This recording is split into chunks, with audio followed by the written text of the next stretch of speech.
Mahigpit ang seguridad sa Senado kasunod ng nangyaring putukan kagabi. Kaugnay niyan, makakausap natin si PNP spokesperson Randolph Tuanyo. Magandang umaga po sa inyo, sir. Salamat po sa oras. Ma'am Cheryl, magandang umaga po at salat po ng ating taga-subaybay.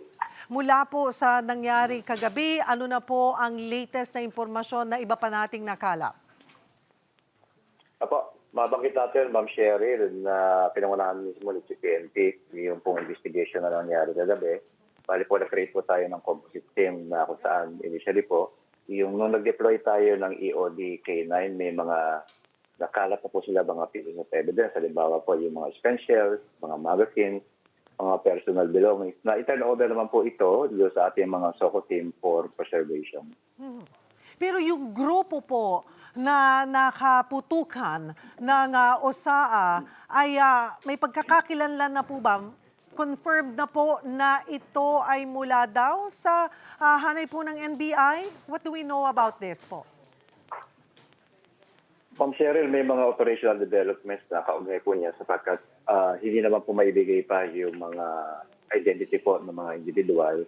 Ang nangyayari po kasi niyan, kinuha na natin ng statement, Ma'am Cheryl, yung ating pong tinatawag natin na mga institutional security ng Senate. Meron po kasi tayong unit doon, yung PSPG, na kung saan meron po silang personal knowledge po ng mangyari insidente.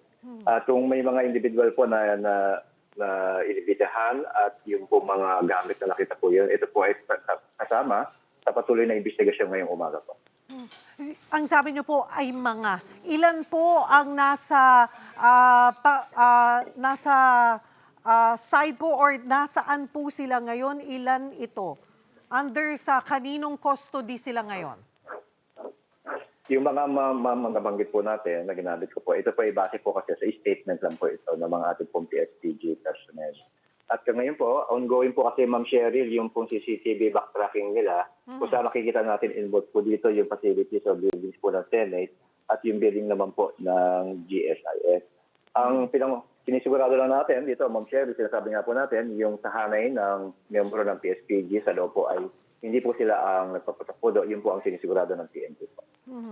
So, pero meron pong mga ilang tao po na nasa kustodiya ng PNP or ng Senate na Sa ngayon po, iniimbestigahan? Ma'am Cheryl, Ma'am Cheryl, sa ngayon po, hindi po natin makumpirma kung meron po silang mga in custody. Sapagkat sinasabi ko nga po, nag-take charge na po ang CIDG at yung Pasay City PNP. Kaugnay po nito, kaugnay ng mga pieces of evidence na tinal-order ng EOD. Halimbawa po yan, yung mga gamit na may mga identities po, may mga IDs, etc. Yun po yung kanilang papatawag po.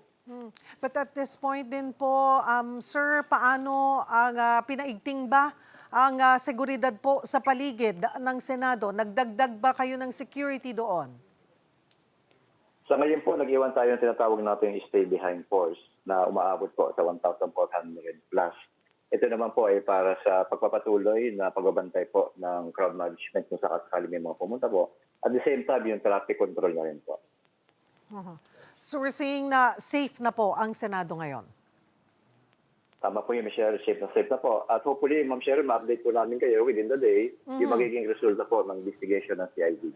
Apo, sabi niyo nga po, klaruhin lang natin na ang ahensya po na mga mangunguna sa investigasyon ay ang CIDG. At tama pa, pinagsama po ang CIDG at tutulungan po ng Territorial Law Unit ng Pasay City PNP po dahil sila po ang nakakasama po sa Senate. Maraming salamat po for the update, PNP spokesperson Randolph Tuanyo. Mga kapatid, Dimples Romana po, maging maalam at may pakialam sa mga napapanahong issue at headlines. Mag-follow na po at subscribe na sa social media pages ng News 5.